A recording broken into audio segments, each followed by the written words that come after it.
Hey guys, in this video I'll show you how to format a Byju's SD card in your PC or tablet.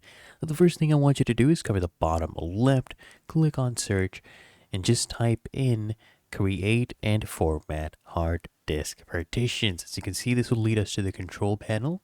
Just go ahead and click on open, and then once this loads up, just right click on your Byju's SD card, and then come here and click on format. I'll actually show you the options that will come up, right?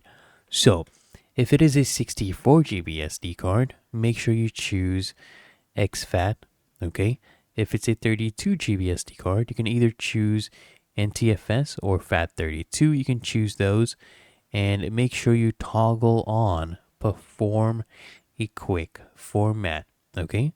And it's truly that easy and simple. All you need to do is click on OK, and that will format the SD card. If you found this video helpful, make sure you smash the like button and subscribe to Quick Fix.